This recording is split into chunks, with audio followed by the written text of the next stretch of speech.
Hey guys, welcome back to another video. Today we're going to be doing another motherboard unboxing. This time it's going to be on the AM4 platform. We've done a lot of Intel over the last few months, especially around the more budget 12400 kind of area. But this time we're going to be looking at an AM4 motherboard, as I'm going to need it for the 5800X 3D build that's going to be coming up very soon. That was kindly sent out by Scan along with the 3080. So obviously we have AM5 coming up, but a lot of people won't need that power that AM5 will have. It's all very personal on use case scenarios and things. So AM4 will still be a very popular platform for people to choose for new builds, and this motherboard might be something that you're considering. So I thought we'd do a little overview. So accessory wise, we've got Wi-Fi antennas. See if these are magnetic.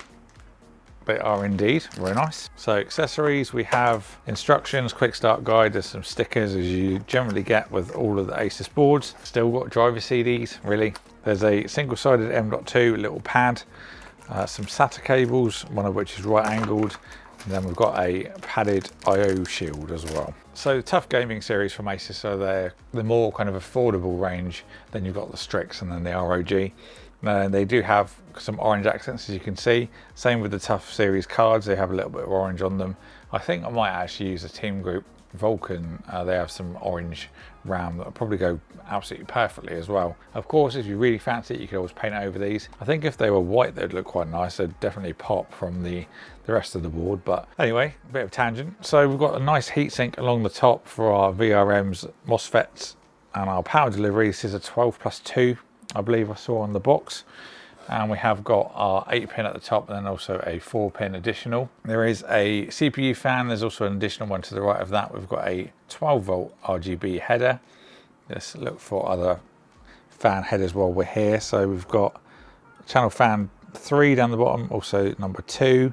There's a couple above the first M.2 slot as well, one of which is the AIO pump, which is the second one. So total of 7, so not bad at all. Of course, we've got a RAM 4 socket, RAM slots to the right. This supports up to 128 gigabytes, I think it is, of DDR4, of course, because we're on AM4. I will put the maximum overclock supported and stuff like that on the screen. To the right of that, there's also a 5-volt addressable RGB. There's another 12-volt down below, but I think we can only see one addressable RGB connector, so something to bear in mind if you're going to be using a lot of RGB.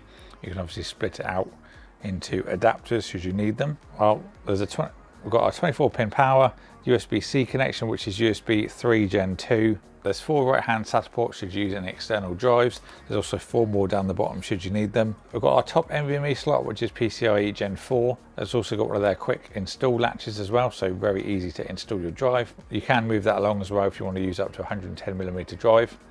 PCIe Gen 16 slot. There's an additional one which will run at 8, I believe it is. We've got another NVMe slot under the heatsink, so that gives you a total of 2 NVMe storage slots.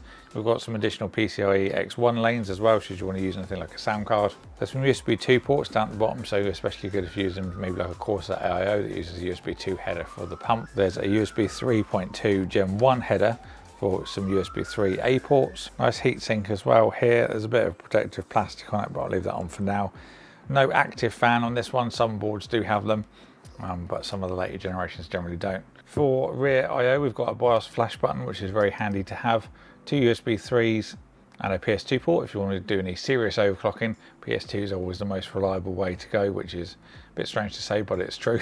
2 more USB 3s, we've got USB-C port, DisplayPort and HDMI if you want to use any chips with onboard graphics, like 5600G, 5700G, Wi-Fi antennas, 2 USB 2s, a 2.5 gig LAN, and then you've got some simple audio.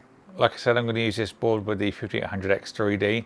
I might even do a build with the 5800 as well, because it's not an overly expensive AM4 motherboard. I have seen some really expensive ones, but it's not quite budget either. It's kind of in the middle, so it could suit a range of SKUs for CPUs.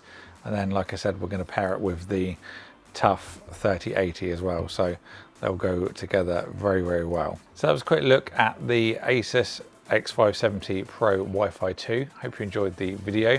Got any more questions and stuff, let me know down in the comments box below. I'll put the links in the description should you want to pick one up. A big thank you for ASUS for sending this out for me to look at. If you enjoyed the video, don't forget to subscribe and ding the bell so you don't miss a future one. Thank you all for watching, and I'll see you all in the next one.